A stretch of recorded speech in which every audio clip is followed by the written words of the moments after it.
I'm glad you didn't get a divorce, by the way.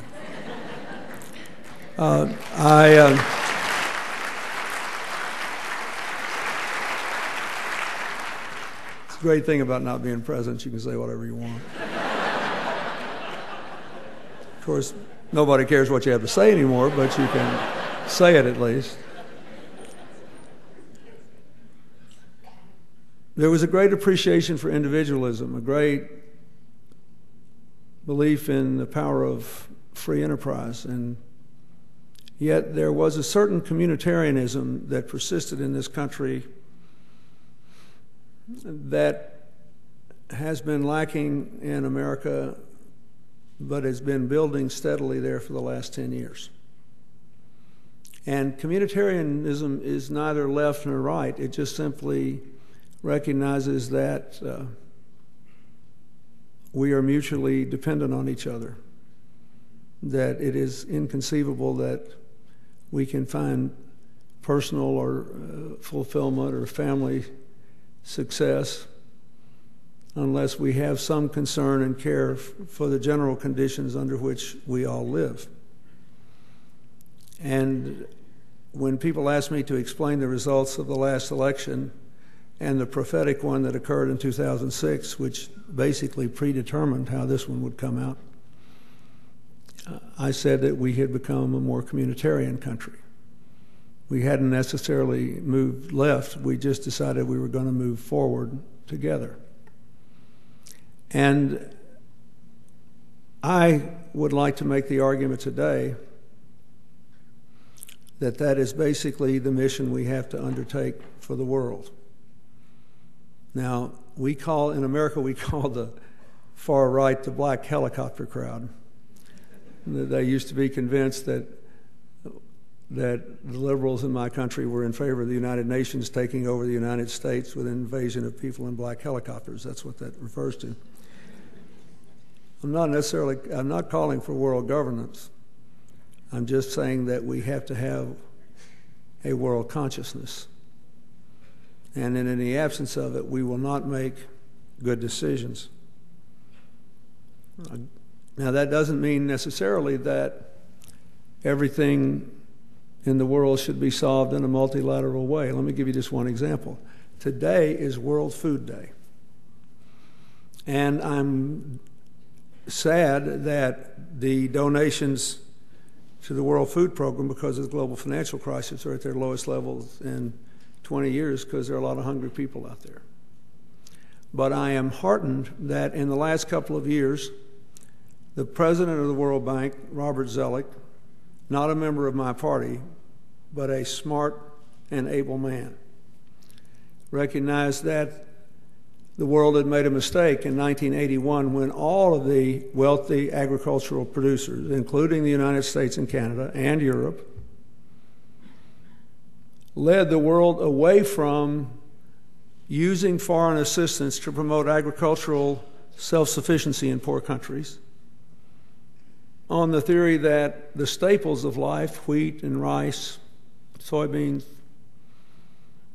corn, could be produced more efficiently in countries that had massive agricultural infrastructure and good topsoil, and therefore it was possible for people in poor countries to just skip the agricultural stage of their development and move right into some sort of industrial age and just get their food from somewhere else, which they could buy cheaper than they could grow. And this view persisted among policymakers for 25 years or more. Parenthetically, it also made a lot of money for the farmers in the United States, Canada, Europe, and elsewhere. And they did do a good job, but it led to some bizarre developments. For example, most of you probably know that every couple of years there's a famine in the Horn of Africa, which begins in Ethiopia, eastern Ethiopia, and we all have to rush to give more food aid. I work in Ethiopia now. We have 166 people working there, building out health systems so that our AIDS program and anti-malaria programs and maternal and child health programs will actually work. And a couple of years ago, I was there flying out into rural areas looking at the clinics that our foundation has helped to set up. And everywhere south of Addis Ababa, the capital, which is slightly east of center in the north of Ethiopia, and west, there was a bumper crop. And yet, 2 months after I got home, there's another fire alarm for food for the Horn of Africa. Why? They had no means of storing the crop. They had no transportation mechanisms. They had no distribution mechanisms. No one had ever helped them to build the infrastructure of a modern food chain that would have provided food by and large organically grown, locally grown, would have contributed to the income of farmers where in the villages where a lot of this food was grown, they grew far more than they needed for their own consumption. And so at the end, everybody was out here riding to the rescue.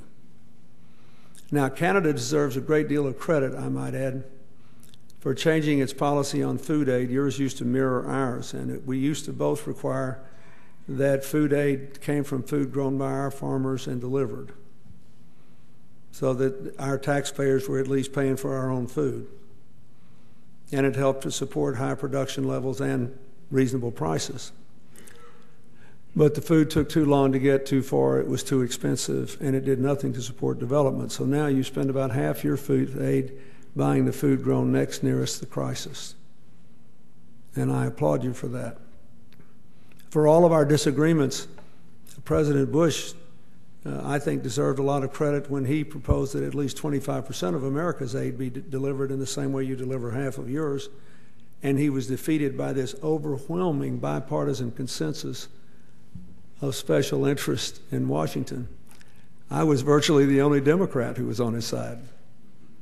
There we were. We disagreed on everything. We finally agreed on something, and we got our brains beat out.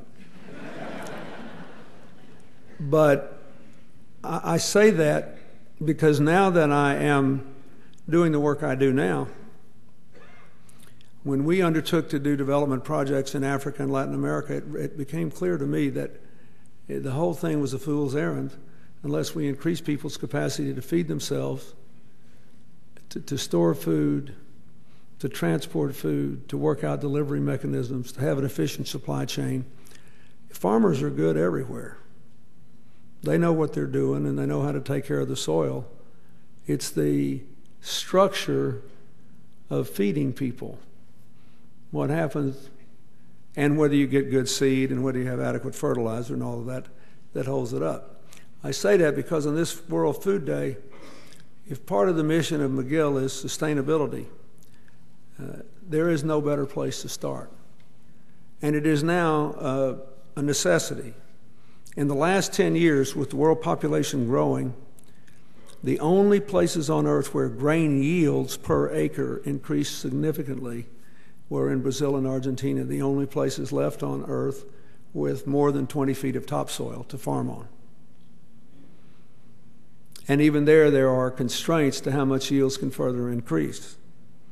So when it comes to having a communitarian outlook and being committed to sustainability, on Food Day, we should say we're glad that Canada and the United States have great farmers and lush land and the capacity to feed much of the world.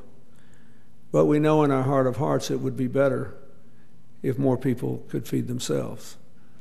Then when we give food aid, we'll know it's an absolute necessity, and they'll know we still want them to have the dignity and the self-respect of being able to maximally support themselves wherever they are.